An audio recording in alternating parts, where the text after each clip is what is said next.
Can you all hear me clearly? Let me know if my voice is too faint. Yes, sir, we can hear you.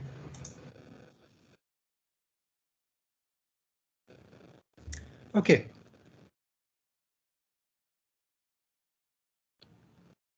All right, so we'll get started. Okay, so first let me just give you a quick introduction to this course and how it will be run. Okay, so the course is PH 544 on General Relativity. So about the class schedule and mode. So unfortunately, as you probably all know, we're not going to be having in-person classes for a while. So right now the class schedule is Monday, Thursday, 7 to 8:30 p.m. Okay, so as of now, okay, we will just have live lectures over MS Teams. Okay, just like we have right here.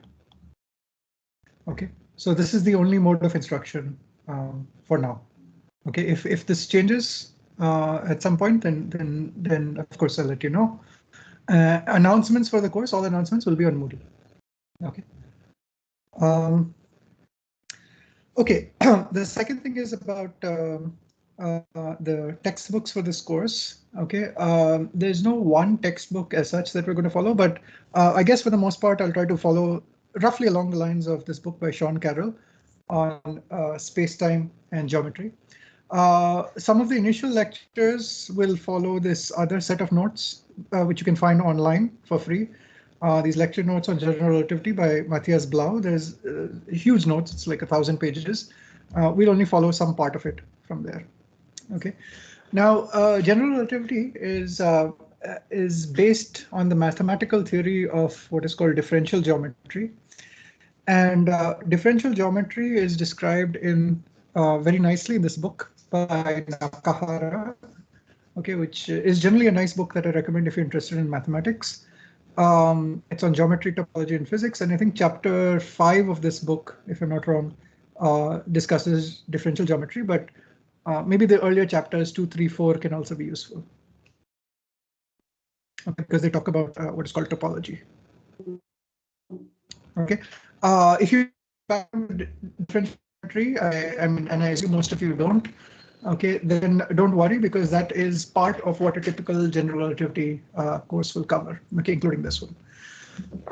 There are some additional references that we'll use, okay, maybe when required. There's one book by Robert Wall, General Relativity. This book is much more mathematically rigorous than the book by Sean Carroll, and so occasionally we'll refer to this book. There's also a book by Gravitation and Cosmology. We won't refer to this book so much by Steven Weinberg, but some of these notes by Matthias Blau refer to this, and especially sort of the physical insight of general relativity is well explained in these in this book by Steven Weinberg, which is fairly old now. It's from the 1970s. Okay. Another book which students seem to like, I may or may not refer to it, but it's quick for picking up the topics, is Einstein Gravity in a Nutshell by Anthony Z. And of course, there's the famous Bible of Gravity by Misner, Thorne, and Wheeler. Okay, some of these books are Steven Weinberg's book and Misner, Thorne, and Wheeler.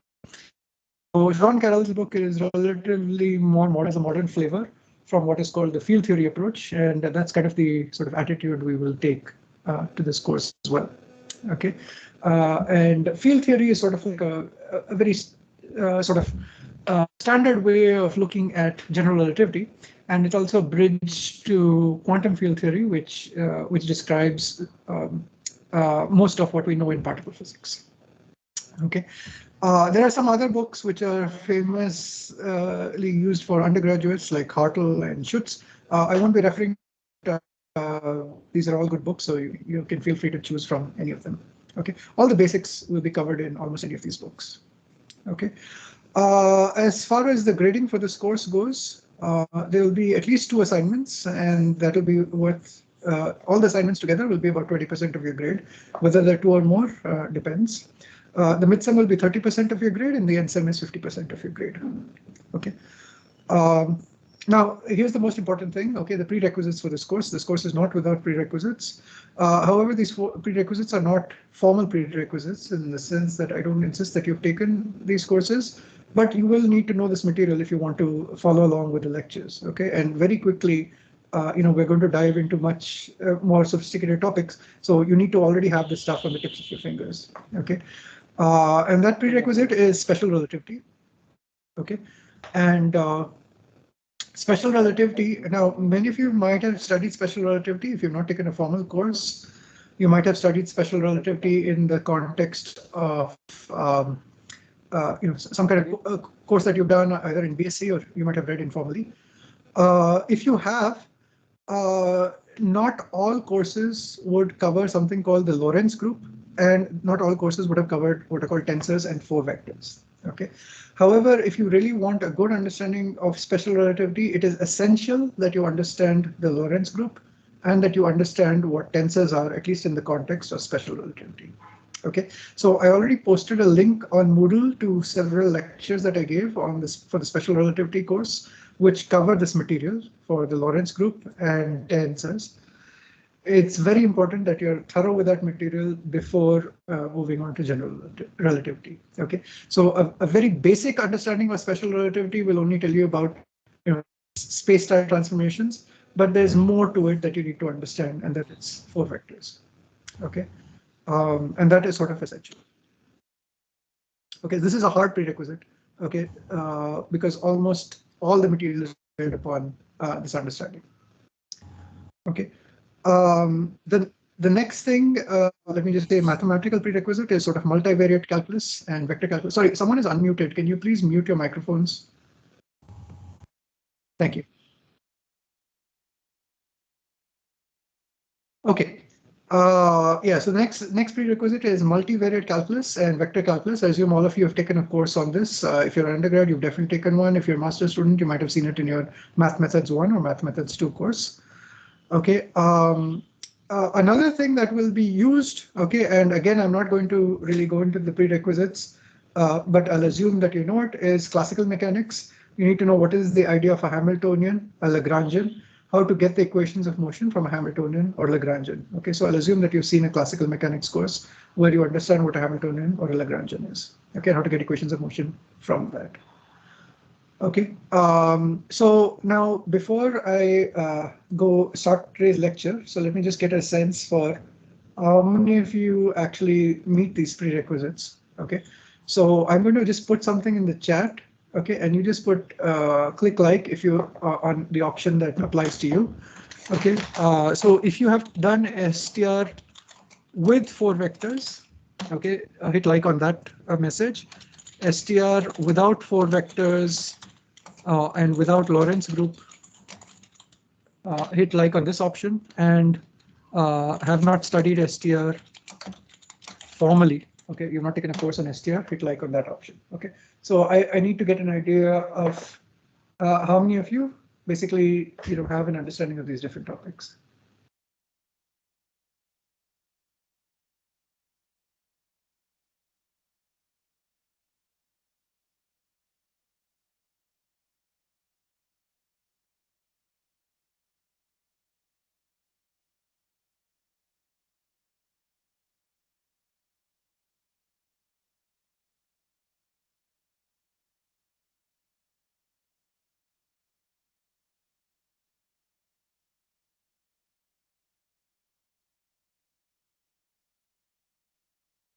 Okay, still not everyone has voted, so it's okay. I mean, just put in whatever you studied, right? I mean,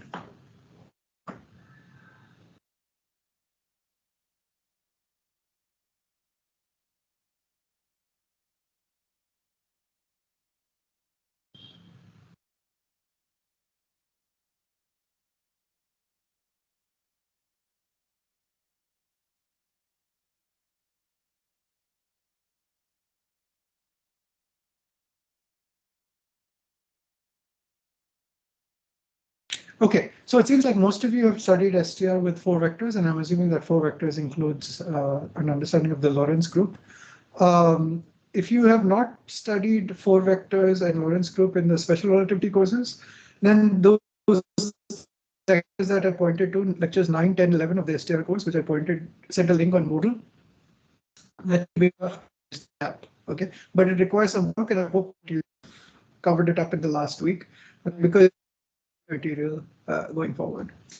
If you have not studied STR formally, but I mean, if you've not studied STR at all, this course will be beyond what you're able to take right now. Okay. Studied STR on your own. My guess is most of you have probably not seen four vectors or the Lorentz group because this is not covered in a lot of textbooks. In that case, again, if you studied STR, you have an idea of length contraction, time dilation. Maybe you have some idea of how to derive E is MC square or so on.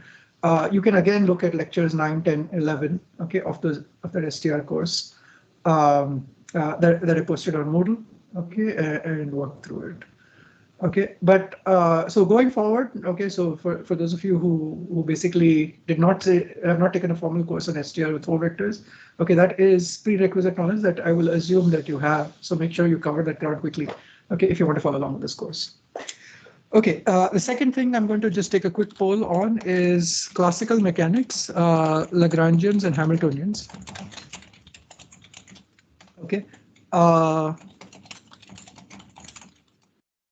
Just click like for whether if you've taken the classical mechanics course, which has covered Lagrangians and Hamiltonians, hit like on that option. If you're not taking a classical mechanics course, hit like on the other option so that they get an idea again.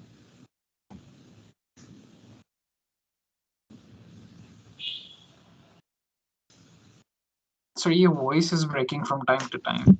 Like, sorry, is it really bad? Let me switch my internet connection. Just give me a second. Yeah.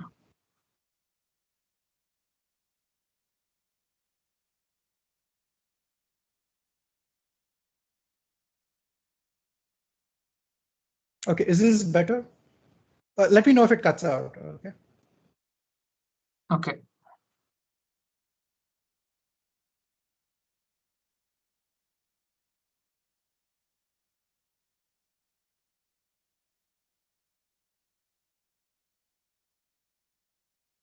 Hello, can you hear me? Yeah, we can hear you. Okay, let me know if my connection drops. Okay, I have.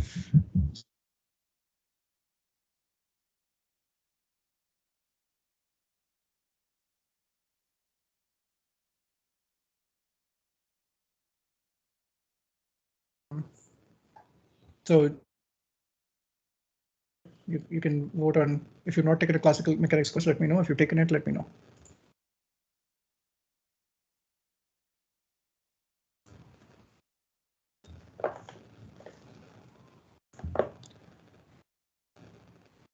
And just a question for those of you who have taken the classical mechanics course. So someone from the BTech course, can you tell me if you've covered continuum mechanics and continuum Lagrangians and Hamiltonians in your classical mechanics course? No, sir, we haven't. You did a 1D model of particle on a string. Did you cover that? Or sort of a string vibration? Or did you not cover that? Module on eigenmodes and eigenfrequencies, but I'm not sure we did that specific example. Okay. I mean, did you see something like a Hamiltonian density or a Lagrangian density? Not a Hamiltonian or Lagrangian, but a Hamiltonian density and Lagrangian density. No, sir. Okay. What about the MSc students? Can someone who's taken the MSc classical mechanics course tell me?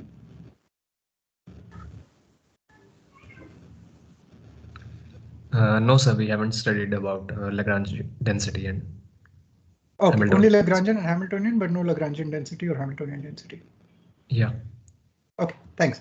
Okay, great. So I know where to bridge that gap. That's a small step to bridge that gap. Okay.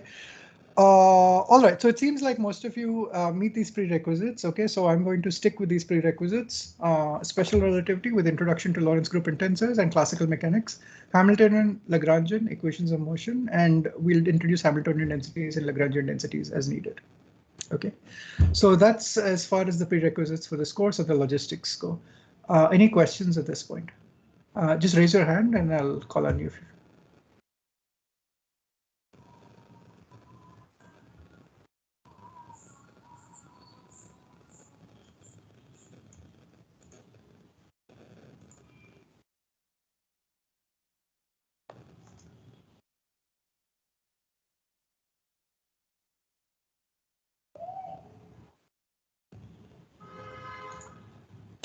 Okay, so what I'm going to do is so for these lectures, okay, the pattern I'm going to follow is I'm going to work with lecture notes that I've already written up, okay, before each lecture. And oh, can you see my screen? I guess it's not refreshing. We can see your screen, but I don't think it's okay.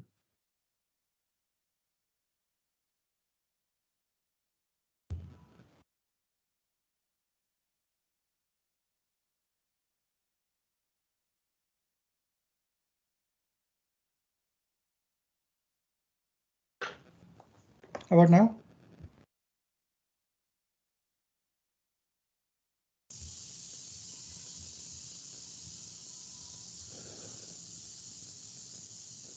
Sir, it is still loading.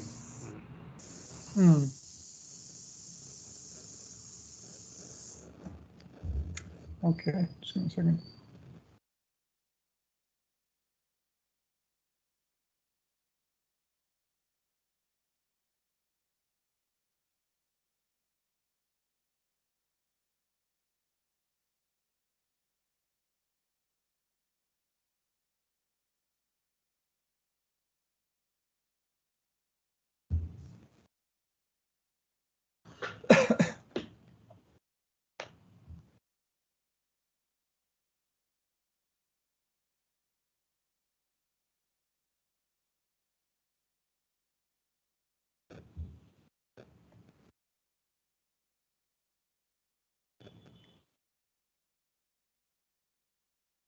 Okay.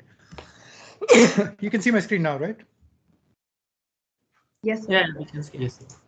Okay, Yes, so sir. what I'm going to do is I'm going to work off these notes which I've made. I'll make these notes available to you on Moodle as well. Okay, so after the class. Okay, and let me know if I'm going too fast or too slow, right? So anyway, so let's get started. Okay, so first thing is, let me tell you what is general relativity. Okay, so very simply, general relativity is the merger of the framework that we have of special relativity. Okay, now remember that special relativity is a dictionary. Okay, it's not a law of physics. It's a dictionary. It's a set of rules that the laws of physics themselves must obey. Okay, so it's a merger of that framework or those rules with the laws of gravity. Okay, so it's a merger of that framework with the laws of gravity. Now, the surprising thing about this merger, okay, when you try to merge gravity with the laws of the framework of special relativity, is that the surprising thing is that it leads to a new framework. Okay, so just like special relativity is a framework rather than a specific law of physics, general relativity also can be thought of as a framework, okay, a sort of a new framework. So I'll clarify a little bit about what this means. Okay, so let me just tell you three immediate questions that come up because of this. So first is, what do you mean by framework? Okay, as opposed to a law of physics. Second is, why does Newton's gravitational law have to be modified to be compatible with special relativity? Okay, that's the second question. And the third question is, when you do merge the two successfully, why does this lead to a new framework? Okay. Now, we'll delay, answering these questions, okay? But let me first tell you some interesting things about where these questions will lead us, okay? And also, when we talk about where these questions will lead us, it'll also define how this course will be structured, okay? So there's two aspects to answering these questions, okay? So the first aspect is, as we try to answer these questions, that is, try to merge the laws of gravity with special relativity, answering these questions will lead us to a new framework, okay, with new insights into the nature of space-time itself. Okay, so just like special relativity was this intellectual leap where you realize that space and time are not different, okay, general relativity will give us a new leap in terms of that understanding of space-time. Okay, so the first half of this course, that is till the midsem, will be spent on developing the framework. Okay, what is the new framework that you get when you merge the laws of gravity with special relativity? Okay, and the intellectual leap will be very similar to the leap that you make when you go from Galilean relativity to special relativity. Okay, where you get this intuition that space and time are relative. That is, what an observer thinks of as a time interval okay, what an inertial observer thinks of as a time interval is different for different inertial observers. Okay, that is whether two events are space-like separated or time-like separated. Okay, this is different for different inertial observers. Okay, so the first half of this course will be spent developing this new framework. The second half of this course will be once we have that framework in place. Okay, then we can start to make predictions within this new framework. Okay, so just like once you have the laws of special relativity, or once you have that framework of special relativity, you can start making predictions. Okay, you can start getting non-trivial consequences like energy is mass can be converted to energy and so on. Okay, and these predictions can be dramatically different from the phenomena that you have previously encountered or your intuition that you might have of what should occur. Okay, in nature. Anything that you previously encountered in special relativity itself, okay, will suddenly turn out you'll get new phenomena, okay, which you couldn't have previously predicted. Okay, so the second half of the course will be spent on exploring some of these really remarkable predictions of general relativity. Okay, and let me tell you something about what these predictions are. Okay, sorry, now my screen seems to have dropped.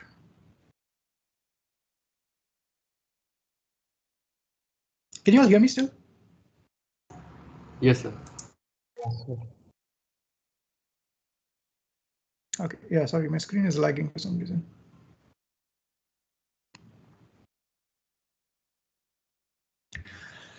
By the way, if there are any questions at any point, just feel free to raise your hand, right? And I'm happy to stop and answer questions for a bit.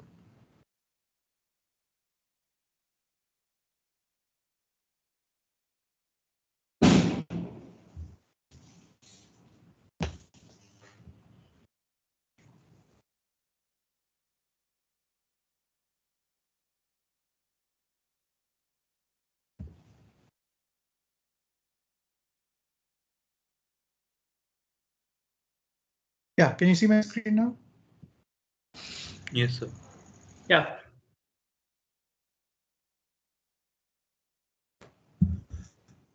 Okay, so now what are some of these remarkable predictions? Okay, what are some of the remarkable predictions of general relativity? Okay, so some of the remarkable predictions are the existence of black holes. Okay, regions of space and time from which even light cannot escape. Okay, and theoretically, these black holes were predicted just when the theory of general relativity itself was formulated by Einstein in 1915. But the first observation of black holes, indirect observations, was 1971, and sort of direct images of what is called the black hole shadow, was made as recently as 2019. Okay, so almost 100 years, more than 100 years later. Okay, where we had direct experimental observations of the black hole shadow. Another remarkable experimental prediction is the existence of gravitational waves, okay, which are sort of ripples in space-time, okay, which propagate sort of similarly to electromagnetic waves, except they sort of lead to a stretching and contraction of space and time. And again, the prediction was made sort of very, very early in 1916, but it wasn't until 2015 that we had the first direct experimental evidence for the existence of gravitational waves. Okay. The prediction of the expansion of the universe, okay, was made in 1922. The direct observation of the expansion of the universe wasn't made till 1927, but at least that was a short while later, relatively speaking. There's also a prediction of gravitational lensing, that is, light feels the effects of gravity and it bends in a gravitational field. And the prediction was made in 1912, before the full theory of general relativity was formulated. And this was one of the first experimental tests of general relativity, which was made in 1919 by Sir Arthur Eddington during the First World War. And it was rather remarkable, and it made Einstein an instant celebrity because of this experimental verification. Okay, and there was also a post-diction made by the theory, which was what is called the precession of the perihelion of Mercury. That is, if you look at Mercury's orbit around the sun, so this is the sun, and this is, let's say, Mercury's orbit, and it's elliptical. And this ellipse actually rotates very slightly each year. Okay, so as Mercury goes around the sun, what is called perihelion of Mercury, okay, that is the tip of this ellipse, also rotates, okay, around the sun. So the orbit is not static, okay, and part of this precession is an unknown effect from the gravitational effect of the other planets. Okay, however, there was a small anomaly in terms of how much precession, okay, this perihelion of Mercury has, okay, and it was realized that, I mean, it's a very small number, okay, it's what is called 42 arc minutes per century. Okay, arc minute is a unit of angle. Okay, so 1/60th of a degree, okay, is 1 arc minute. Okay, so it was only 42 arc minutes, or I think, sorry, maybe it might be 42 arc seconds. Okay, I'm not sure about this, but it's a very tiny angle per 100 years. Okay, that the extra shift in this perihelion of Mercury, and that little bit of extra shift was something that was known as early as 1859. But when Einstein formulated his general theory of relativity, one of the first predictions he made, or post-predictions he made, was how much extra precession Mercury should have, and it agreed remarkably well with this number. Okay, so sort of the bending of light by gravity and the precession of the perihelion of Mercury were sort of the two instant tests. But some of the more remarkable predictions of general relativity, the existence of black holes, expansion of the universe, gravitational waves, okay, these are things that some of which are just, you know, recently starting to be explored experimentally. Okay, and there are many other sort of predictions as well. These are the more famous ones. Okay, and so the second half of this course we'll spend exploring some of these predictions, okay, and their consequences. As far as technological applications goes, unlike special relativity, okay, special relativity has led to all kinds of technological applications which have revolutionized the world. Okay, ideas like nuclear fusion, nuclear fission, and so on. General relativity has not so far led to very strong technological applications. Okay, who knows, in the future it might, but even to test some of these ideas has taken us already 100 years. Okay, so we don't really know whether these technological applications will happen anytime soon or even in our lifetimes. Okay, one of the technological applications, which is more like half a technological application, is this idea that to correctly ensure that your GPS works precisely, you need to take into account what is called the general relativistic correction. Okay, now you don't really need the full general relativistic calculation to fix your GPS, right? So basically, the basic idea is that in a gravitational field, you have time dilation effects, and you need to take on this extra time dilation due to the Earth's gravitational field in your GPS. Okay, and now if you knew how much correction to account for, you could just make that correction, and you didn't really need to know the theory of general relativity for it. Which is why I only think of this as, you know, half a technological application. It's not really like you need the full framework of GR.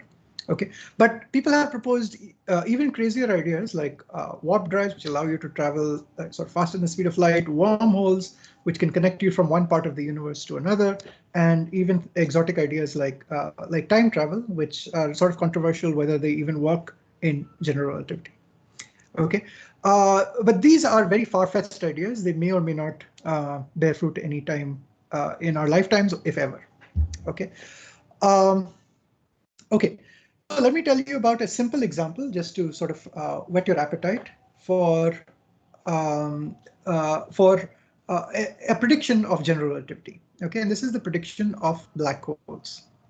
Okay, so now imagine that you have a mass m. Okay, let's say this is a star. Okay, or you could imagine it's a planet. Doesn't matter what it is. Okay, so some mass m, and it's concentrated inside some region capital R. Okay.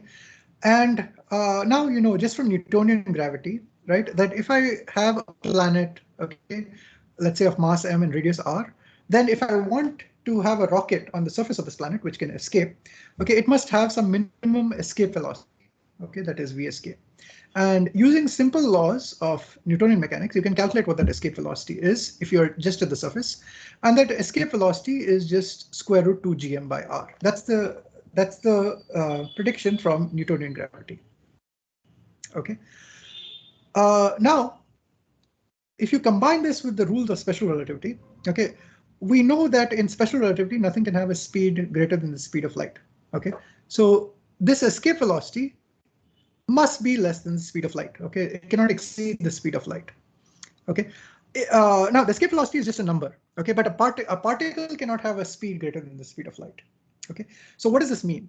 It means if the escape velocity is larger than the speed of light, okay, that would mean that if I compress this mass into a very, very, very tiny region, okay, so if I make it more and more compact, for the same mass I decrease the radius, that would increase the escape velocity. Okay, which means I would have to work harder to try to escape. But at some point, the speed that I would need to escape would exceed the speed of light. Okay, so if V escape exceeds the speed of light, that means that you cannot escape. Okay, you cannot have enough speed to actually escape this object.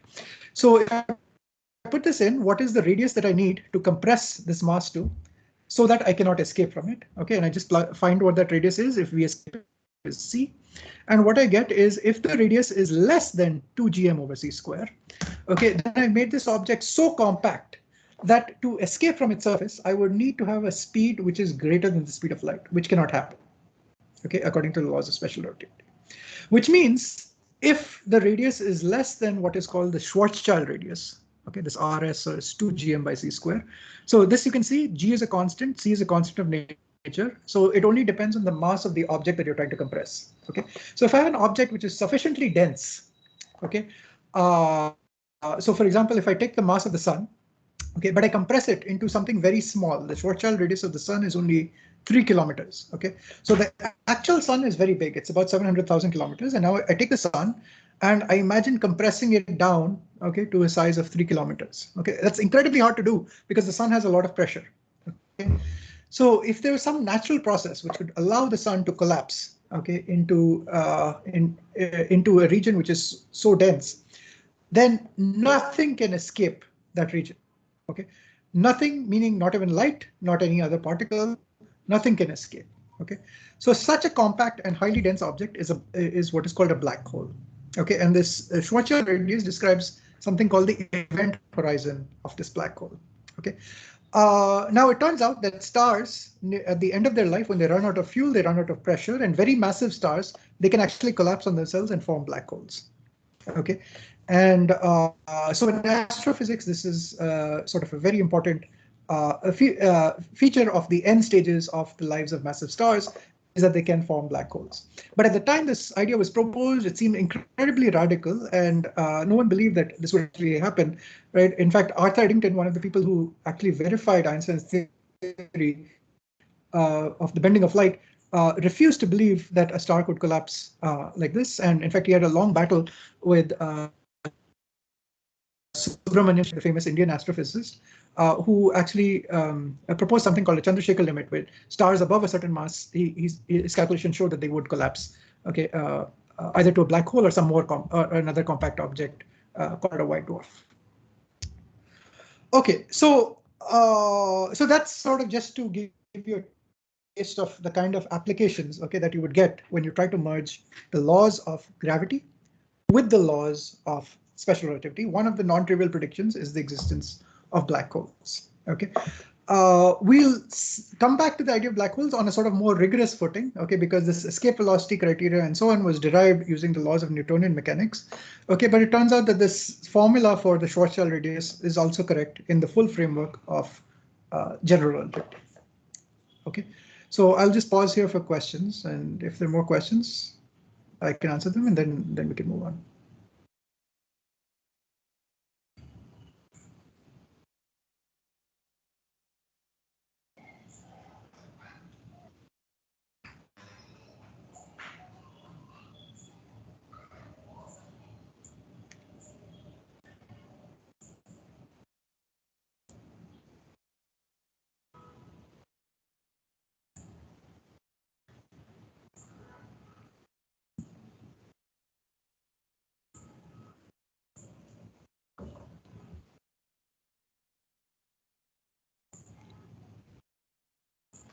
Okay. All right. So let's go ahead. Okay. So first, let's answer those three questions that I raised earlier. Okay. So I told you that when you merge the framework of special relativity with Newton's laws of gravity, you'll actually end up getting a new framework. Okay, and special relativity itself you should think of as a framework and not a law of nature. Okay, so let's first clarify what we mean by a framework. Okay, so let's take the example of special relativity. Okay, so special relativity has to do with the incompatibility of Newton's laws. Okay, and so Newton's laws, in particular Newton's second law, is this law here: F is equal to ma. Okay, this is a law which particles obey. Okay, particles of mass m, when acted on by a force F, have experience an acceleration a. Okay, so this is Newton's law. Now this law, which applies to particles, is you can apply, for example, different forces. Okay, so for example, if you have charged particles, you can apply what is called the Lorentz force. Okay, where the Lorentz force is Q times any electric field that the particle is experiencing, where Q is the charge of the particle, and V cross B is sort of the magnetic force that would experience. It would deflect in a magnetic field. So these laws, okay, as you might have studied in your special relativity course, are compatible with the principle of Galilean relativity. Okay, which means that under a transformation to an observer who's moving, an inertial observer moving with the velocity v with respect to another inertial observer, I can make these transformations, these coordinate transformations. X is equal to x prime is x minus vt, and t prime is t. Okay, that is, time is absolute. All observers measure the same amount of time, and the positions are just transformed in this way. Under these transformations, Newton's laws preserve their form. Okay, these are called Galilean transformations.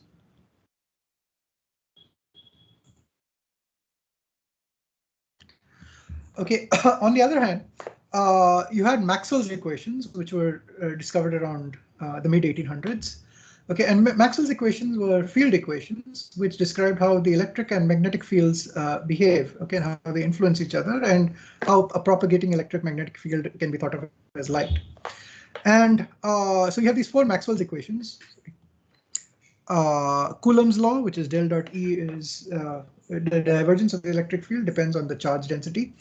Then you have Faraday's law, okay, or this del cross B is mu naught epsilon naught partial E partial T plus J. Okay, this includes the Maxwell correction. And then you also have del dot B is 0, which is the statement that there are no magnetic monopoles in nature. Okay, that is, there's no divergence of a magnetic field because there's no single pole of a magnetic field.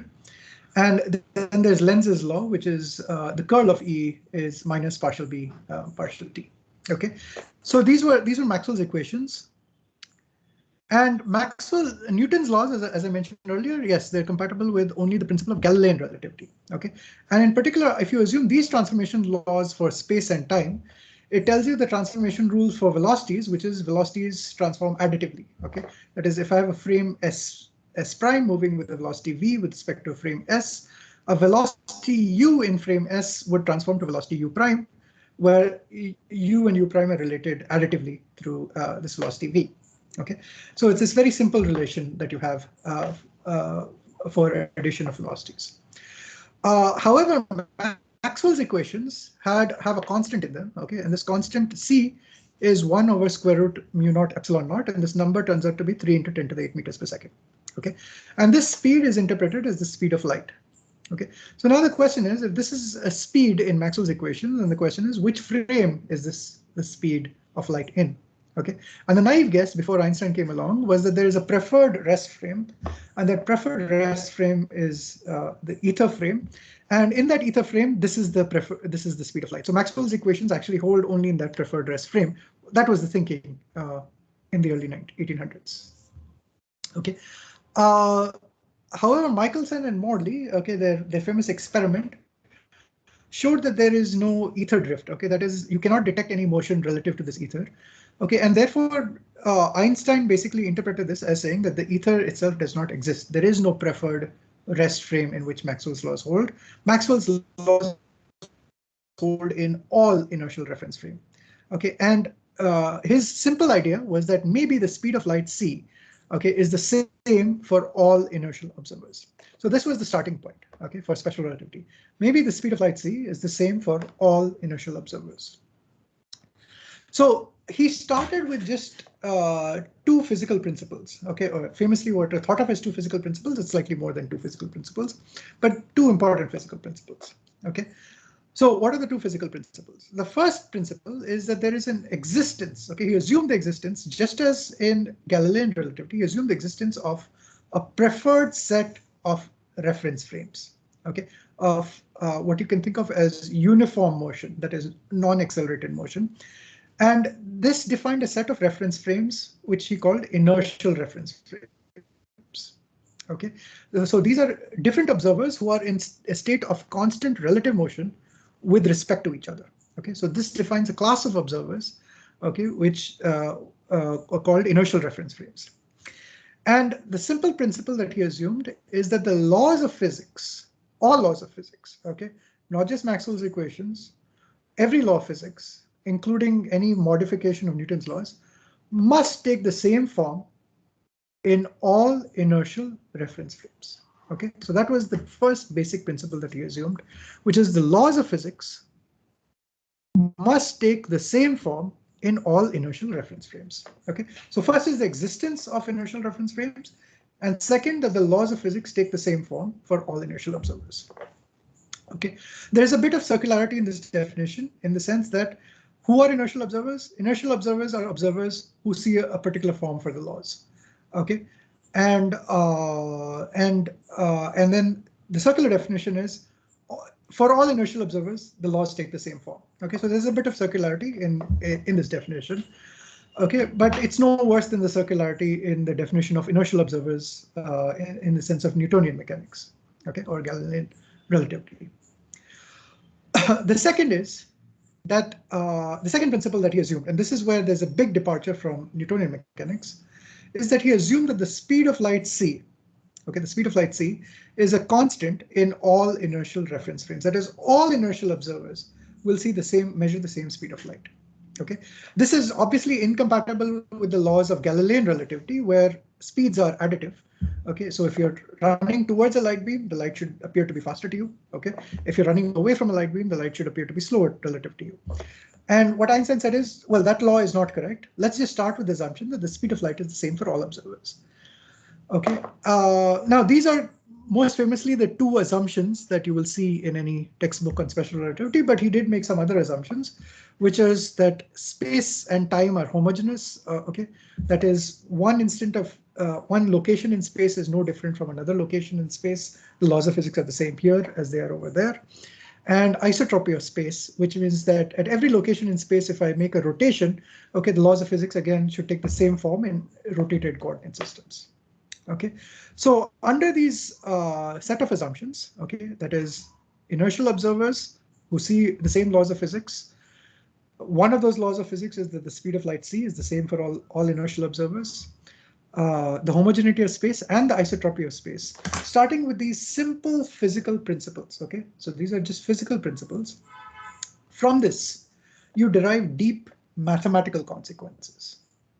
Okay, so start with some physical principles. That was Einstein's strategy. You start with the simple physical principles, and from this you derive the mathematical consequences, no matter what they are.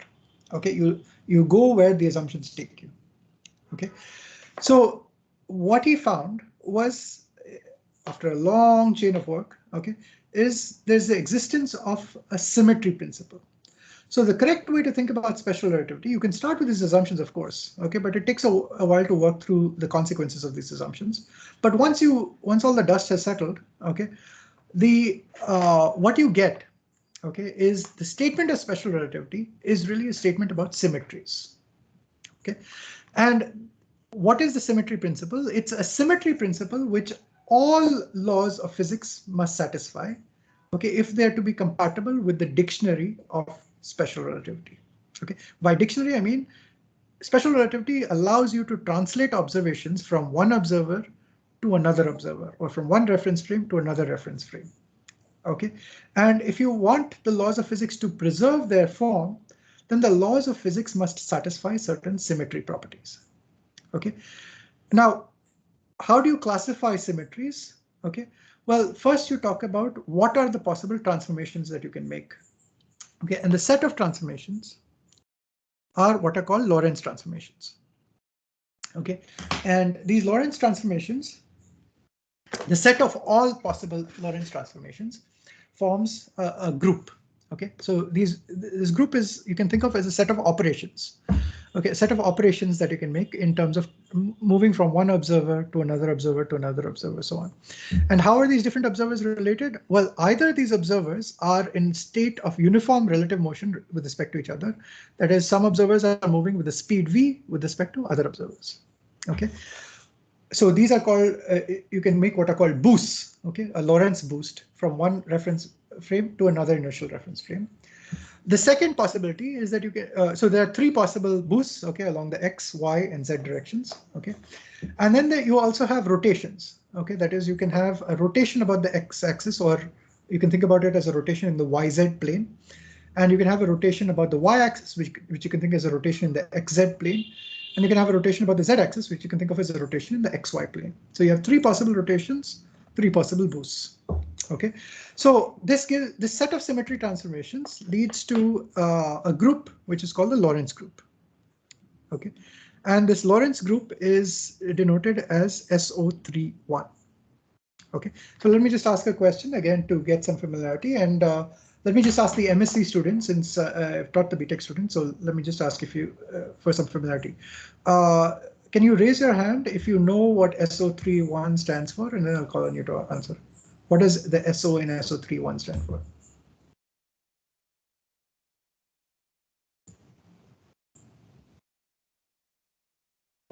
Yeah, Soumyadeep? So spatial orthogonal. Yeah, special orthogonal transformations. And do you know what the 3 and 1 are? Yes, so 3 are the those space coordinates, and 1 is the for time. Yeah, okay, Since great. it is negative sign. Great, yes. So these are special orthogonal transformations, okay, with 3 space-like dimensions and 1 time-like dimension. Okay. So what does this mean? Okay, so it means that if you have physical quantities like vectors or tensors, physical quantities transform as tensors under the Lorentz group. Okay, so again, the Lorentz transformations are operations. These operations act on physical objects. What are those physical objects? Those physical objects are tensors. Okay, so as an example of a tensor, let's consider this 4 vector. Okay, so this is a generalization of your usual 3 vectors, which, like for example, r bar, which is x I hat plus y j hat plus z k cap. Okay, you can consider this 4 vector. Okay, which is now we should think of time and space together as forming a single 4 vector, and we denote it in index notation with the symbol x mu, where the mu superscript runs over the label 0, 1, 2, 3. 0 being the time-like direction, 1, 2, 3 being the space-like directions. Okay, and we collect these 4 objects CT, X, Y, Z into a column vector, and we think of the components of this. So X0 is CT, okay, X1 is X, and so on. Now Y is X2 and Z is X3. Okay, so these components of X mu form, or the whole of X mu forms of what is called a 4 vector. Okay, now how does this 4 vector transform? For example, suppose we want to make a transformation under a Lorentz boost along, let's say, the x direction by a velocity v. So we take the Lorentz transformation matrix lambda mu nu, okay, and we write down the boost matrix for a transformation along the x direction. And again, I'm not sure if all of you have seen it in this form, okay, but you can write it in the form using what is called gamma, which is called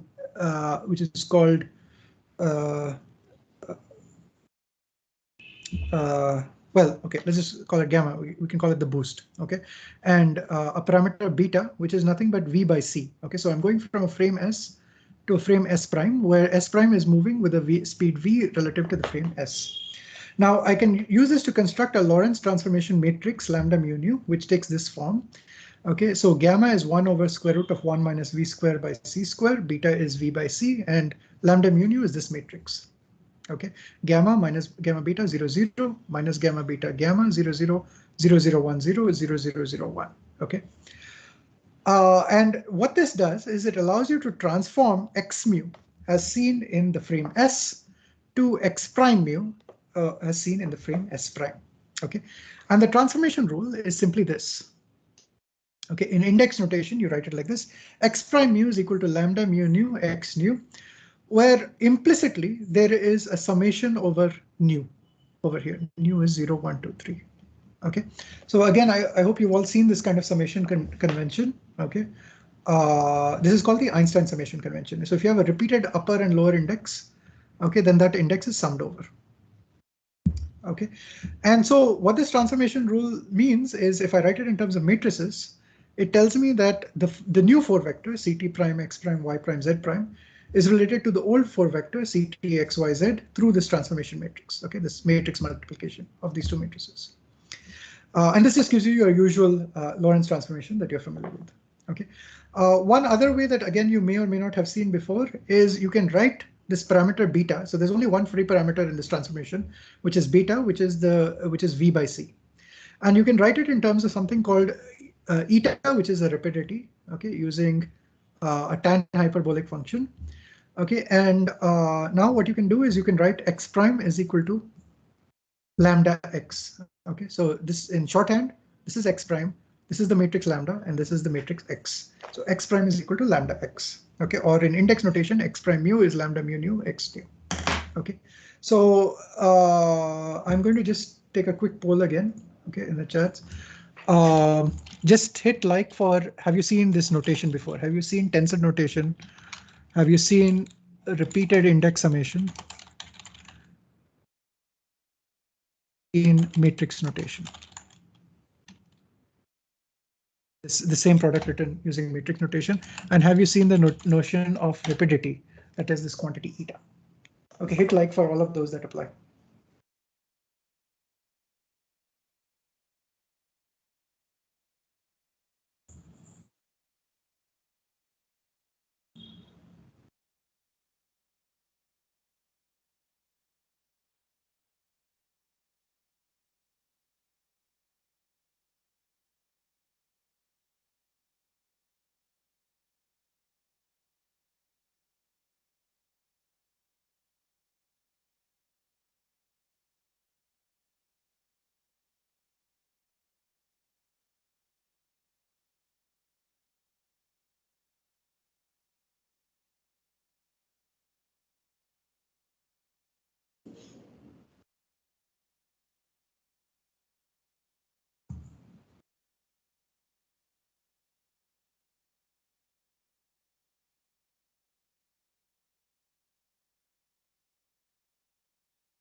Okay.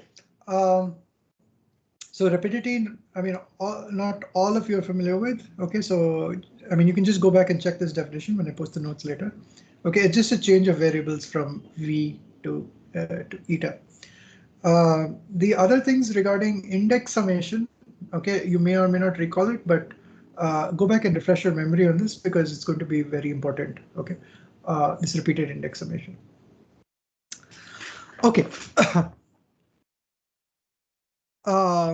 Now, a second example of a Lorentz transformation that you can perform is you could make a rotation about the z-axis by an angle theta. Okay, in which case the transformation matrix would take this form.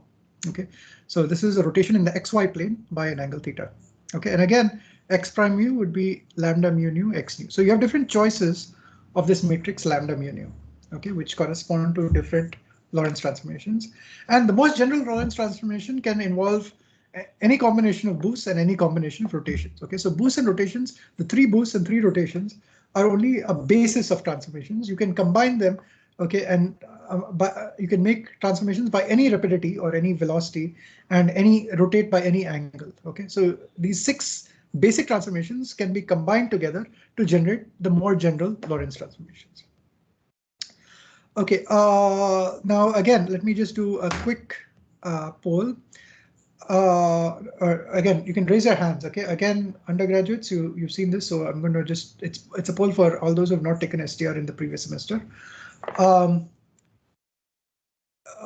Besides boosts and rotations, okay, what transformations are included in the group SO31? Okay, this is raise your hand if you're not taken STR in the last semester and you want to answer this question. Besides boosts and rotations, what transformations are included in the group SO31?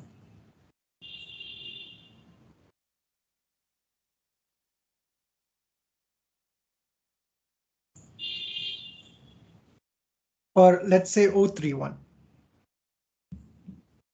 Okay, what transformations are included here?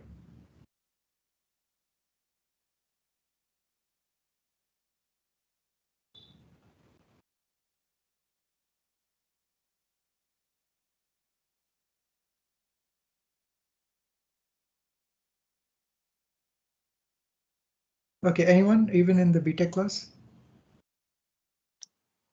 Parity and time reversal. Parity and time reversal, good.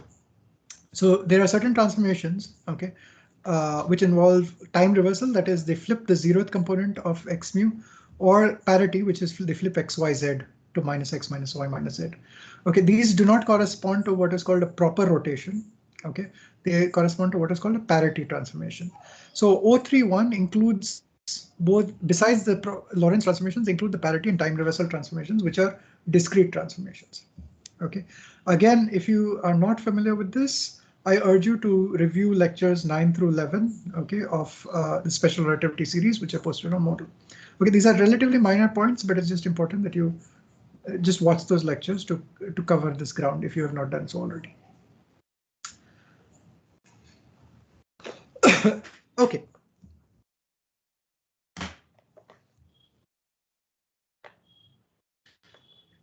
Let's see. Yeah, okay. So now let's come to more general objects. Okay, besides four vectors, okay, the more general objects that you can consider the transformations of are called tensors. Okay, and you can build what is called a rank n tensor. Okay, this is called a rank n contravariant tensor. Okay, where you have all the indices are upper indices. Okay, so this is a tensor T with n upper indices, small n upper indices, mu1 through mu n. Okay, so an example of a physical tensor, for example, a 3 tensor would be like, let's say, your moment of inertia tensor. Okay, but this is what is called 4 tensors. Okay, that is, they transform under Lorentz transformation, not just rotations, but also boosts. Okay, and if I want to know if I'm in some frame S and the components of the tensor are given by some T mu1 through mu n, and I want to know how these components transform when I switch over to a frame S prime, the transformation rule is as follows. Okay, T prime mu1 through mu n is related by, I take n lambda matrices, n Lorentz transformation matrices, and I act on this tensor. Okay, T nu1 through nu n, and there is implicit summation over the repeated indices, that is over the nu1 index, the nu2 index, and so on up till the nu n index. Okay, so it's so this is how a tensor transforms. Okay, so the simplest example of a tensor is a rank 0 tensor, which basically does not transform. There are 0 lambda matrices in that case, and such an object is called a Lorentz scalar. Okay, that is, it doesn't transform as I go from one reference frame to another. Okay, so can I have show of hands? Give me examples, 2 examples of Lorentz scalars.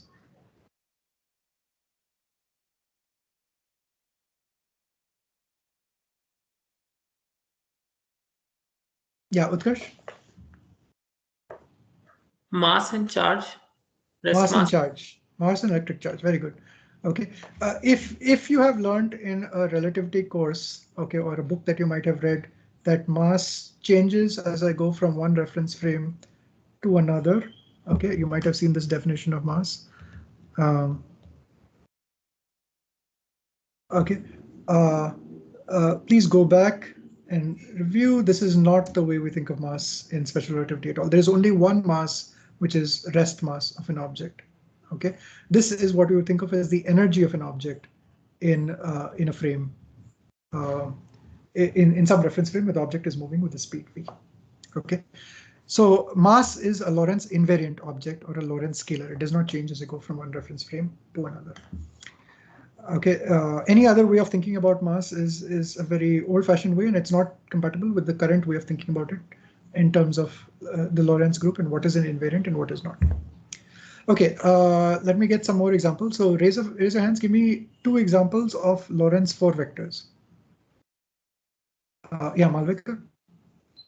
Oh, there's something called a Lorentz 4-vector dot product or something. So 4-vector product.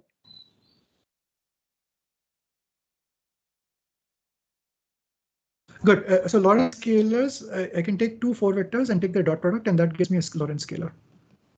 Okay, good. We'll discuss this in a second. Okay. Can you just raise your hands for, yeah, Devashish. Give me examples of Lorentz 4 vectors. Four density, current density 4 vector, and 4 velocity and 4 acceleration.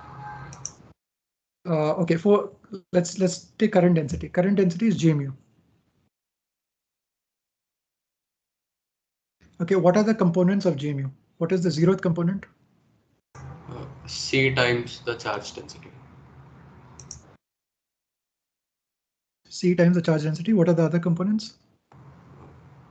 The 3 vector, current density 3 vector. Yeah. Okay, current density. This is current per unit area. Okay, unit cross sectional area. Okay, this forms a 4 vector. Good. You give me some other examples. Can you tell me those again?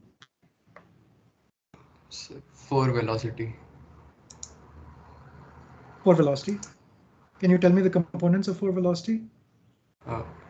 dt by d tau, like proper time. dt by d tau.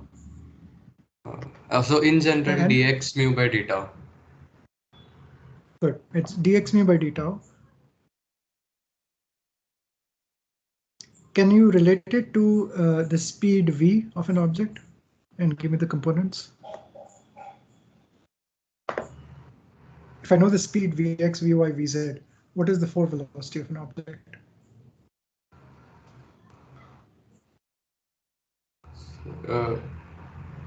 Gamma times.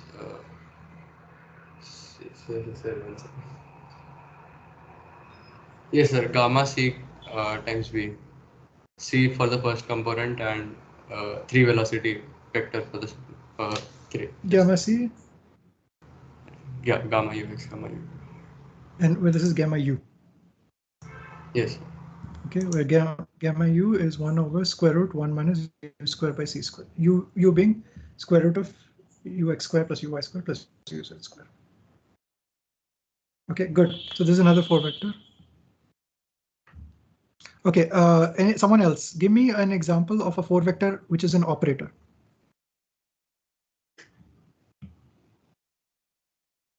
Raise your hand. A 4 vector operator.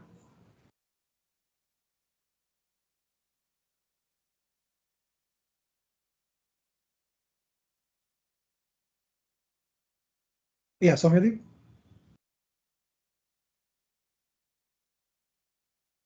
So derivative 4 vector.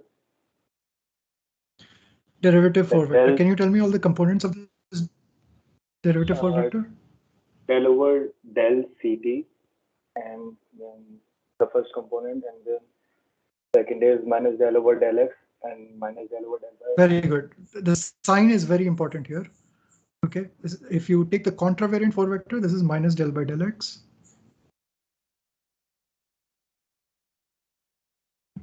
Okay, this is the quantity that actually transforms. This operator transforms like a 4 vector. Okay, a contravariant 4 vector. Very good. Yeah, Pravesh. I was just speaking the same and covariant derivative is same. Okay. Okay, good. So, so anyway, if you've forgotten some of this, for any of you, or if you don't remember, go back and revise all of this, okay? Because all of this is very important for anything going ahead. Okay, now Now the property of these matrices, lambda mu nu, is such that the norms of 4 vectors are preserved. Okay, so just as Malvika had mentioned earlier, if I have 4 vectors, v mu and w mu, and these are 4 vectors, I can define what is called an inner product of v and w. Okay, so this inner product I can denote it like this, basically using angular brackets vw, and I can write it in component notation. There's a summation over mu and nu. Okay, and I contract them through what is called this eta matrix, where this eta is the metric. Okay, and now here's a deviation from the special relativity that what you might have seen in the STR course, is that I'm going to use what is called a different signature for the metric for the GR course. Okay, and it doesn't really change anything physically. Okay, it's just a convention. Okay, so eta mu nu, we will define it like this. Okay, so it's -1 0 0 0 0 1 0 0 0 0 1 0 0 0 0 1. Okay, so this is called the mostly positive convention, which is the 3 plus signs and 1 minus sign. Okay, if you've taken an STR course, or you might have seen even in the course that I taught, I used the mostly minus convention. That is, I used this convention. Okay, both conventions are, it's important to remember that these are both conventions. Okay, either of them is a valid convention, but you have to be careful which convention you are using. Okay, most GR books will use the convention -1 +1 +1 +1, which is why, to avoid confusion for this course, we will stick with this convention. Okay. The STR course and in general, particle physics textbooks will tend to use this convention for the metric. Okay, this is called the Minkowski metric or flat space metric. Eta is called the Minkowski metric, or it's also called the flat space metric. Okay, and the number of minus signs, okay, is called the signature of the metric. Okay, so we are using, in the GR course, we're going to use the convention where there's 1 minus sign and 3 plus signs. Okay, so this metric, obviously, so let me call this the eta mu nu old. This is eta mu nu new. So any dot product which I take with the new metric is equal to minus of the dot product that I take with the old metric. Okay, that's all. Okay, so it's not complicated, but you have to remember these subtle differences. Okay, when you take into account a different sign convention for the metric. Okay, but for this course we will follow this convention for the metric, for the flat space metric. Okay, that is mostly positive signs. Okay, so this is the alternative choice which we're not going to use in this course. Okay,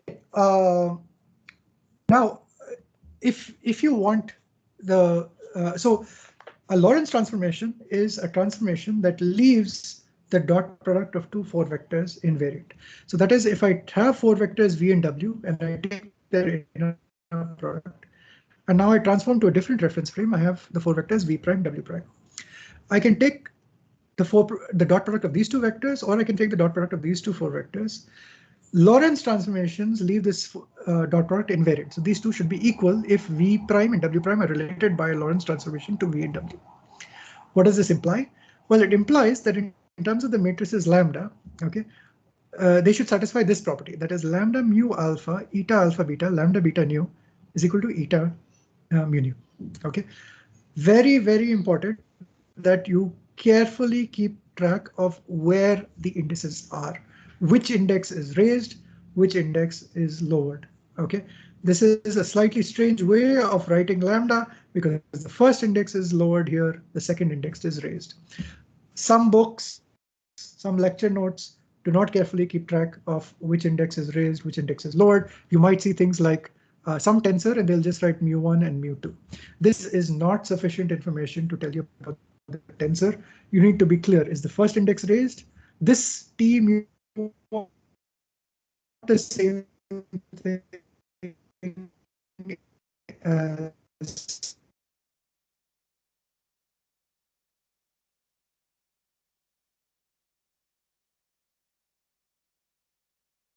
Hello?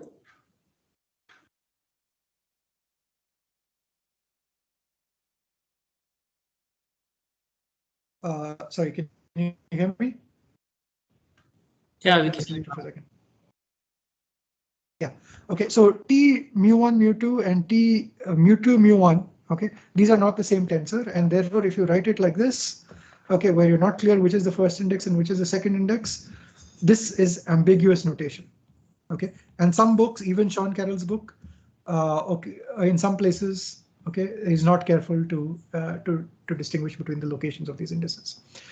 For you, you must always remember that the location of the index and whether it's a raised index or lowered index is important. Okay, so keep that in mind. Okay, location of the index, and is it a raised index, lowered index? Okay, this is important. Okay, now certain tensors, it may be that for a certain specific tensor, you might find that this relation is true. Okay, but this is not true for all tensors. Okay, so certain symmetric tensors, this might be true. So it's very important that you are clear about this is not always true. Okay. Okay, in index notation, this relationship that lambda satisfy look like this. So any matrix lambda that satisfies this relationship, okay, is a valid Lorentz transformation matrix, and I can write this in matrix notation as lambda transpose eta lambda is equal to eta. Okay, that is lambda preserves the eta norm. Okay, eta being the Minkowski metric. So matrices that satisfy this property are called, belong to the group SO31. Special, because these matrices are assumed to have determinant lambda is equal to 1. Okay, orthogonal, because if eta was replaced by the identity matrix, lambda would just be an orthogonal matrix. So they're orthogonal, except for the fact that they're not orthogonal. They're orthogonal in with this 3-1 metric. Okay, 3 minus signs and 3 plus signs in our new.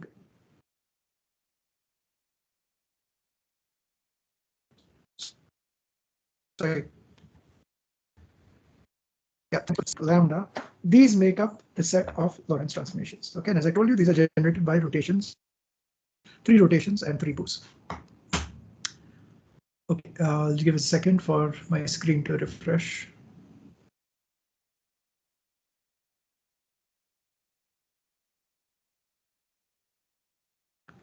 Okay, so now one consequence of these Lorentz transformations is that the line element, okay, that is the line element ds square, which I will define as minus c square dt square plus dx square plus dy square plus dz square.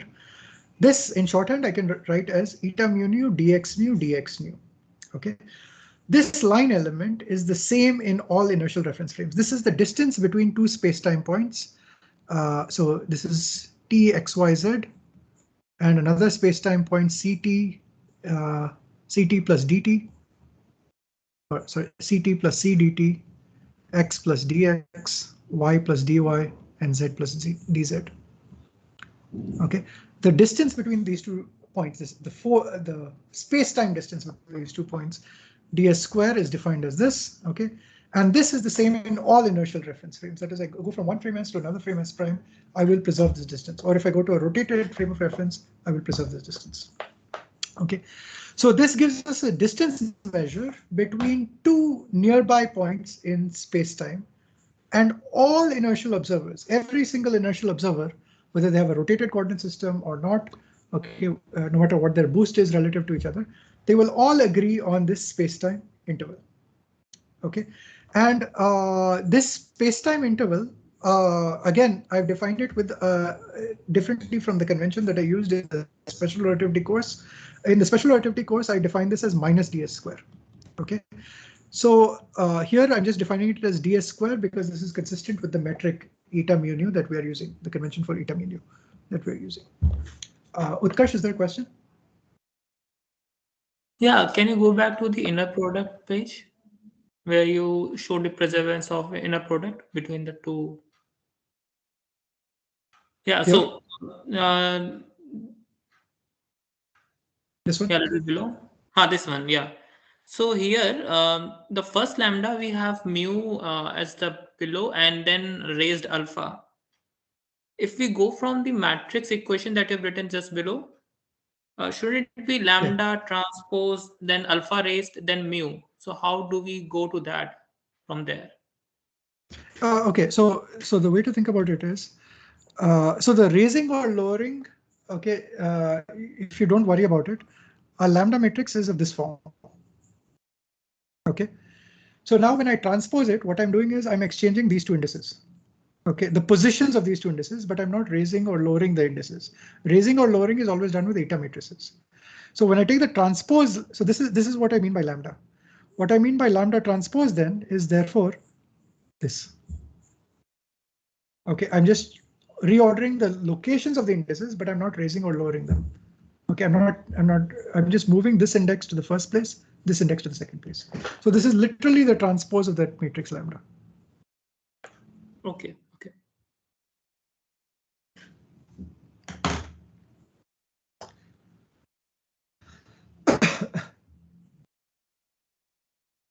Okay. Okay, so now let's come to, so now we have a framework. Okay, what is the framework? We have the framework of Lorentz transformations. So Lorentz symmetry basically tells us how tensors transform. Okay, physical objects are tensors. Okay, either zero tensors, which are Lorentz scalars, 4 vectors, tensor, and higher rank tensors, and so on. Lorentz symmetry tells us how tensors transform. That is, how to take a tensor that one observer measures the components of and translate it into what another inertial observer would measure the components to be. For inertial observers in a frame S, okay, now the framework of special relativity tells us something about the character of physical laws. Okay, for inertial observers in a frame S, physical laws must take the form some tensor of rank n, mu1 through mu_n, is equal to some other tensor of rank n. Okay, all physical laws must take this form. There must be some tensor of some rank is equal to a tensor of the same rank. Okay, this tensor could have raised or lowered indices. This other tensor could also have raised or lowered indices, but they must transform as tensors of exactly the same type, which means exactly same number of upper indices, free upper indices, and exactly same number of free lower indices. Okay. So once you ensure this, then in another reference frame S prime of another inertial observer, the laws simply take the form T prime mu1 through mu_n, where T prime is related to T through that relationship that I showed you. I have to put in n lambda matrices to transform T to T prime, and I put in n lambda matrices to transform X to X prime. Okay, and in the frame S prime, the laws will take the form T prime mu1 through mu_n is equal to X prime mu1 through mu_n.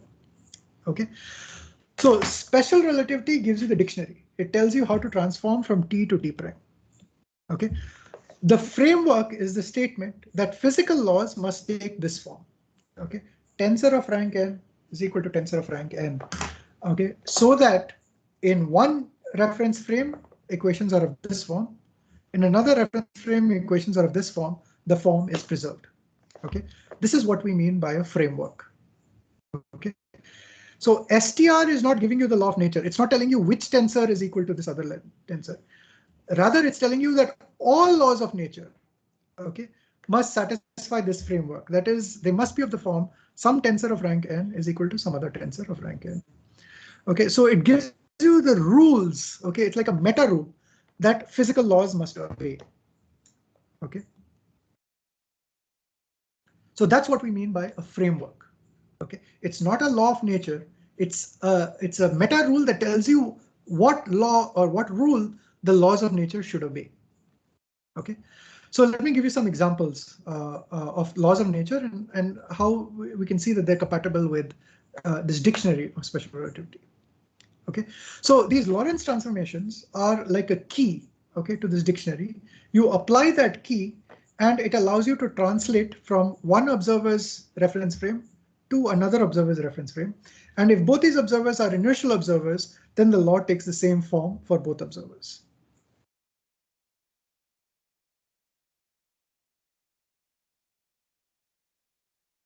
To another. Look at some consequences of this. So consequences of this. So if we take Maxwell's equations, okay, Maxwell's equations can be written very simply using the language of tensors. Okay, so Maxwell's equations, the 4 Maxwell's equations can be written using just these 2 tensor equations. So how many equations is this? Well, there is one free index on this side. So this transforms as a 4 vector. There is one free index on this side, one contravariant free index on this side. So this is also transforms as a 4 vector. Okay. So this is a 4-vector equation. So there are 4 components. Okay, so this you can verify later is just the 0th component of this, as we discussed earlier, is the charge density. So it's a rho. And the other components of this are del cross B is equal to, I mean, I'll just write it in plus this. Okay, so this gives us these 2 Maxwell's equations. And you can see that one is a scalar equation and one is a sort of a 3-vector equation. Okay, and when I combine them together, I get a 4.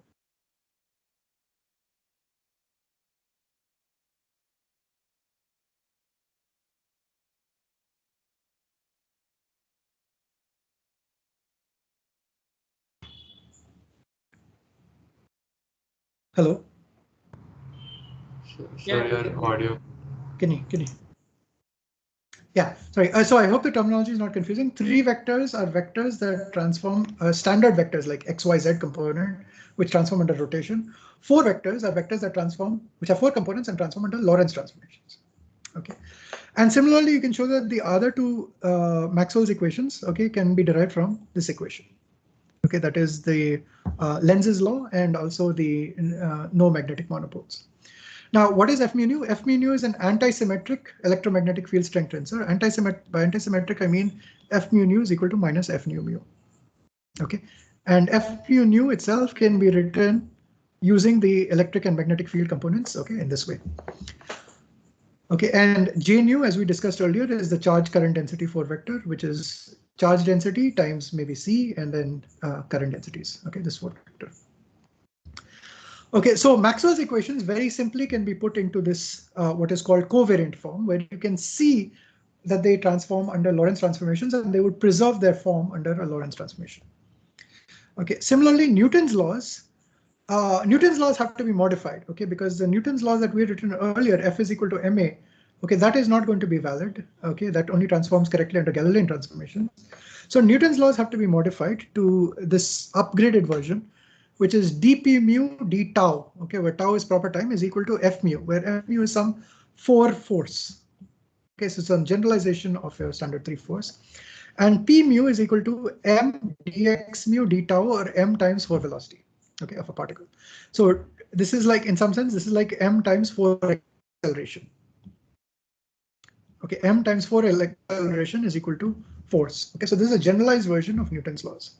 And the Lorentz force law can be upgraded. Okay, so for example, in special relativity, I can write it in terms of the electric and magnetic tensor times the 4 velocity of a particle times q. Okay, so this is my generalized Lorentz force. Okay, and now I can write my Newton's second law for a charged particle moving in an electromagnetic field. I can write it in a manifestly Lorentz covariant way, where I write it as d square x mu d tau square. So this transforms as a 4 vector. Okay, it's the 4 acceleration. And this also manifestly transforms as a 4 vector. Okay, this is nothing but the 4 velocity, and this is the electromagnetic field strength. Okay,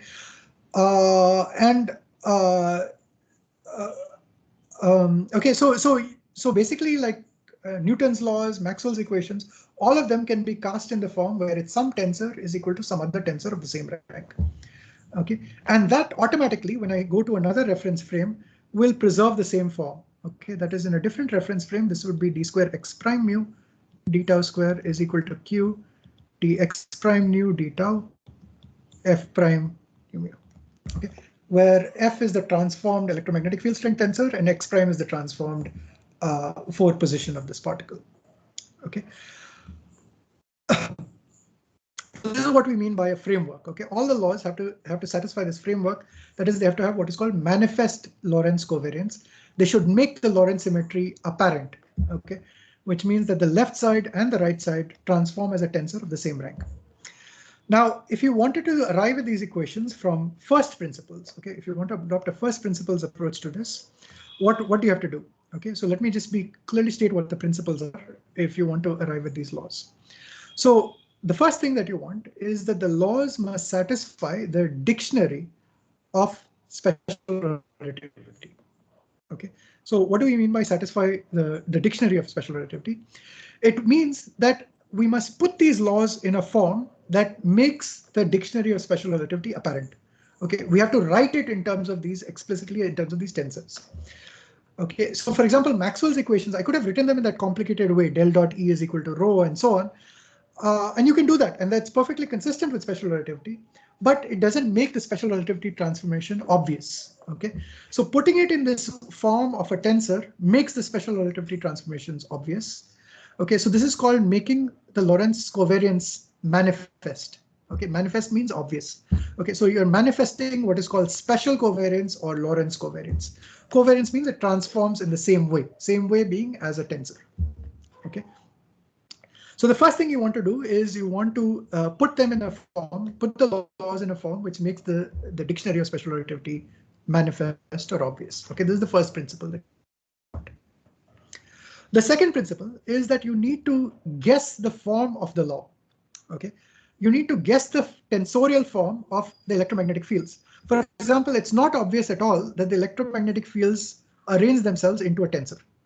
Okay, there's an EX, EY, EZ. Okay, the fact that the electromagnetic fields have to align themselves into this tensor, okay, this rank 2 anti-symmetric tensor F mu nu, is something that you have to guess. Okay, it's not obvious. Okay, so guessing what is the right tensorial structure of fields that you're familiar with, okay, is partly guesswork. Okay, to figure out what it is and how to build a law that is compatible with special relativity. Okay, a third law. Or a third principle, which you might want to adopt based on our example of the electromagnetic field, is to assume that the laws are linear in the tensor field. Okay, so for example, we know for electromagnetism, this is true, right? If I superpose electric and magnetic fields, I expect the laws of physics to break up into what would happen if exactly, if I have an electric field E in the x direction, an electric field in the y direction, I can take the physical situation of what would happen if I had just an electric field in the x direction and just an electric field in the y direction, work out the physical consequences, and then superpose those motions to figure out what would happen if I had an electric field which was partly in the x direction and partly in the y direction. Okay, if superposition holds, okay, then linearity holds. Okay, and you can assume that linearity is a principle by which you can build physical laws. Okay, may or may not be true for gravity. Okay, and in fact, we'll see that linearity is not something that actually holds for the laws of gravity. Okay, and now you can just take those three basic principles. What are the three basic principles? One is you make special relativity manifest. That is, you some tensor is equal to some tensor with the same rank. Second, you guess the tensorial structure. That is, you guess how the electromagnetic field strength, what kind of tensor structure it has. Okay. And third is maybe you assume linearity. Okay, and now with these basic assumptions, you try to write down the most general law that is compatible with these principles. Okay, you try to write down the most general law compatible with these principles. Okay, if you do this for Maxwell's equations, okay, just these simple assumptions, if you correctly guess that the electromagnetic field strength tensor must be in the form F mu nu, and you try to write down laws which are consistent with the dictionary of special relativity, you uniquely get Maxwell's equations and the Lorentz force law for point-like charges. Okay, I've not proved this. Okay, I'll give it to you as a homework exercise to prove it. Okay, you can uniquely get this. There are some slight additional assumptions, like you want fewest number of derivatives and so on. Okay, but under these assumptions, you can uniquely show that you get Maxwell's equations and the Lorentz force law. Okay, so it's rather remarkable. Just by the dictionary of special relativity is extremely restrictive on the types of physical laws that you can have. Okay, and finally, once you write down the law, you can test whether for speeds v much less than c, do you get things similar to Newton's laws.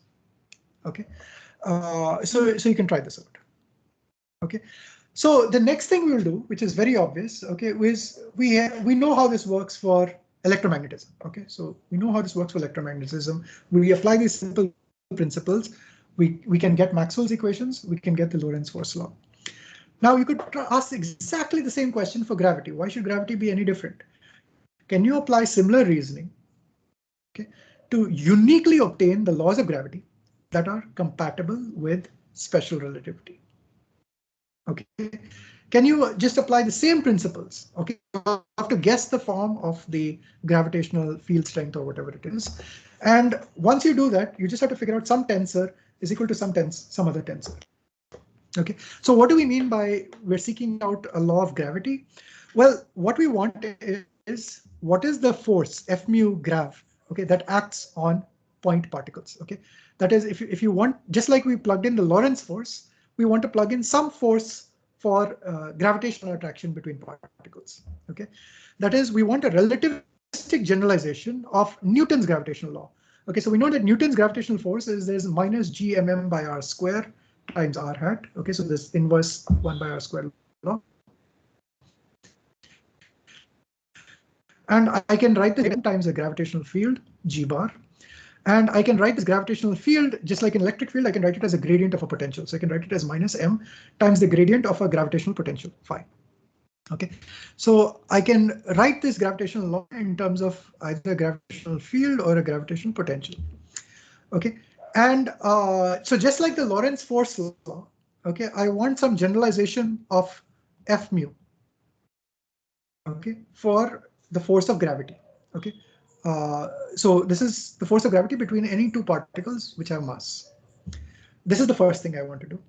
And the second thing that we want is we want a relativistic generalization of the law that controls phi itself. Okay, so for example, if I have a potential or a gravitational field, I want to know how that potential or the gravitational field is produced. So in other words, I want some analog of Poisson's equation. Okay, that is like grad square phi is 4 pi gn times rho m. Okay, this is exactly the thing that is going to give you your gmm by r square type law. Okay, so you want some analog of Poisson's equation, or in terms of a gravitational field, you want some analog of del dot g is equal to minus 4 pi gn times rho m. Okay, where gn is Newton's gravitational constant, 6.67 into 10 to the minus 11 Newtons meter square per kilogram. Okay, so this is like finding Maxwell's equations. Okay, it's like finding the laws that govern the dynamics of how the electromagnetic fields or how the gravitational field is produced. So basically what we're looking for when we're trying to merge the laws of gravity with the framework of special relativity is we're looking for the analog of Maxwell's equations, which are like generalizations of the Poisson equation, which is how are you sourcing the gravitational field. Okay, if I have a point mass, it creates a gravitational field around it. How do I write down that equation? And second is, what is the force experienced by a point mass in a background gravitational field? Okay, these are the two equations that we want to generalize to which are in a way that is compatible with the dictionary of special relativity. Okay. Okay, so let me summarize for today. Okay. Just give me a second.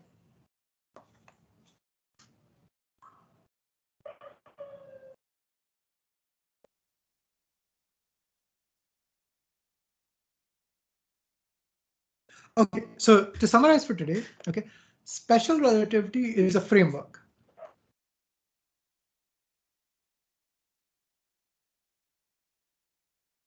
Framework can be used to decide physical laws. Physical laws must satisfy the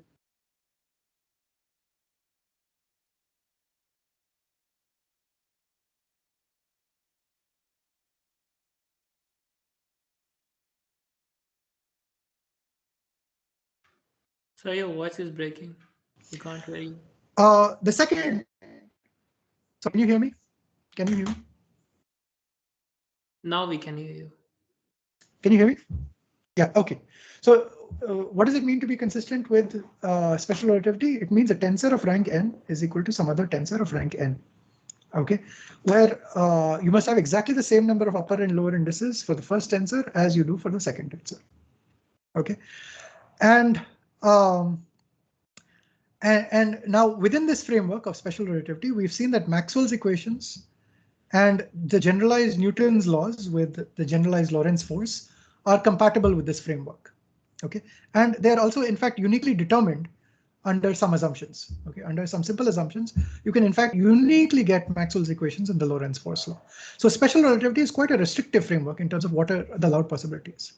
Okay, and what we're looking for is a similar generalization of Maxwell's equations and the Lorentz force law for gravitational forces. Okay. However, the surprising thing about trying to combine gravity with with the framework of special relativity is that it will actually give rise to newer principles. Okay, it won't just be this kind of simple merger that we're seeing for Maxwell's equations. It'll give rise to newer principles.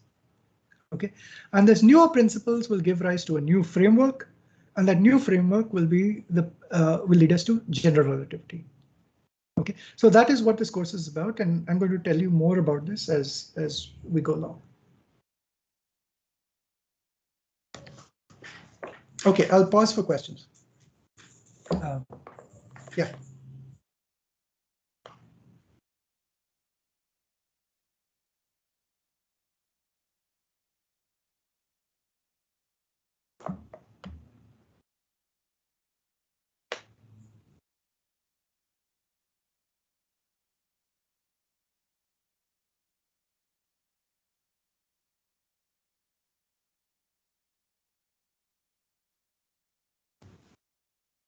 Hello.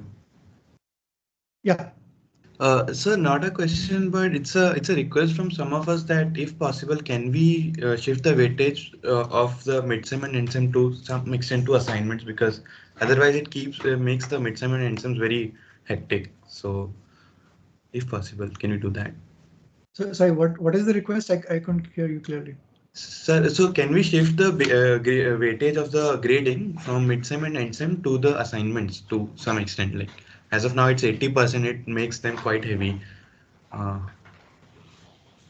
Okay, so let me see. Okay, yeah, let me see. Okay, it depends on how many assignments there are and how difficult they are. Okay, but there is okay. So those percentages may shift around maybe by 10-15% overall. Okay, I might move 10-15% more to the segments. So that would be about 30 to 35% total for the segments. I'll let you know in a week or two. Okay, after I give you the first assignment. Yes, sir. Sure. Thank you.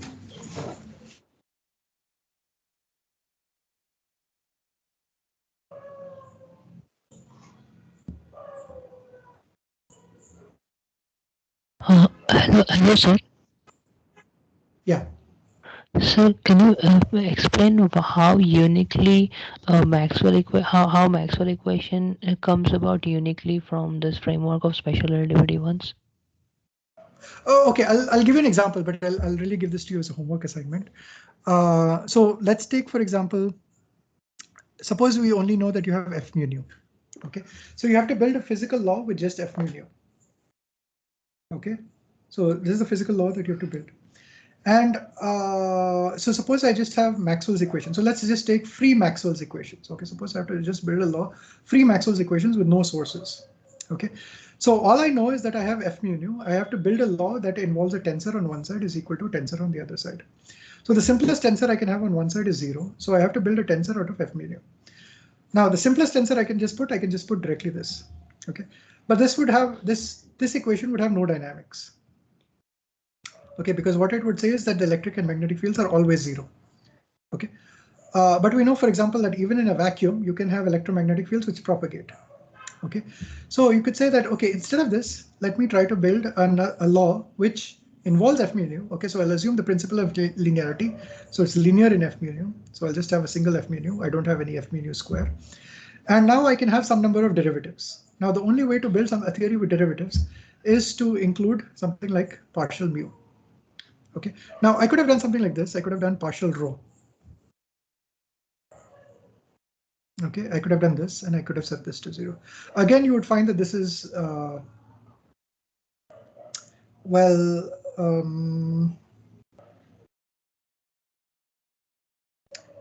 this is also kind of possible. Okay, anyway, let me just start with this. So a simple example is something like this. Okay, the simplest possible tensor is a 4-vector that you can build. And this is the simplest possible 4-vector field that I can build, partial mu F mu nu. And this is indeed 2 of Maxwell's equations. Okay, and then the other tensor that we have at our disposal is this epsilon mu nu. Okay, epsilon mu nu rho sigma is an invariant tensor. That means in all reference frames it has exactly the same components. Okay, so now I can build another tensor, which is this. Okay, so at linear order, these are sort of the simplest equations that you can write down.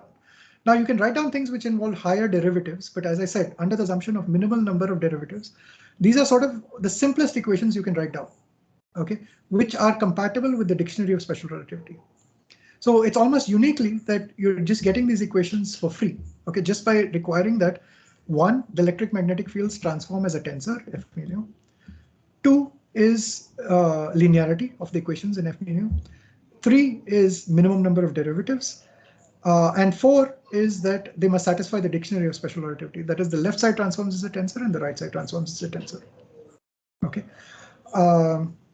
You could do something similar for the Lorentz force law and so on. I'll try to construct a homework exercise which you can try this out for. Sir. Yeah, go ahead, Prof. The first equation, Maxwell equation you have written, del mu F mu nu is equal to J mu. Okay, that makes sense because del dot is rho epsilon naught and del cross E. I mean, there's two source term in Maxwell equation. Two equation contains the source term. But what actually forces it to be being an anti-symmetric tensor? Yeah, that's the part that I said that you have to guess. That F mu nu, the transformation rules of the electromagnetic fields under Lorentz transformations is non-obvious. Okay, the fact that this must they arrange themselves into this tensor. Okay, this is a non-obvious statement, and the fact that this is an anti-symmetric tensor, this is a non-obvious statement. Okay, and this is not something you can derive from any further first principle. That's we have to guess on. That you have to guess, right? I mean, of course, the way you actually did it is you observed Maxwell's equations. Then you see that, okay, under this transformation law, I can see that they transform in this way. Okay, and for example, you can, strictly speaking, you can discover the Lorentz force law, okay, empirically as an experiment. Okay, and then you see that, okay, the electric field, so if I assume that charge is a Lorentz scalar, then given that the right-hand side transforms as a 4 vector, what do I need for the properties of the right-hand side, or how the electric and magnetic fields transform in such a way that the right side also transforms as a 4 vector? And you'll see that the only way this can happen is if these objects arrange themselves into this kind of tensor. But either this it's coming from an empirical observation of the Lorentz force, or it's coming from a guess of what is the correct tensorial structure of the electromagnetic fields. Okay, there is no sort. I mean, it's like saying, you know, can I derive the laws of nature? You can't derive the laws of nature. Okay, you have to at least have some starting principles. So if you take the starting principle that the electric magnetic fields transform as a tensor, anti-symmetric tensor, F mu nu, then you can uniquely derive the laws. Okay, sir.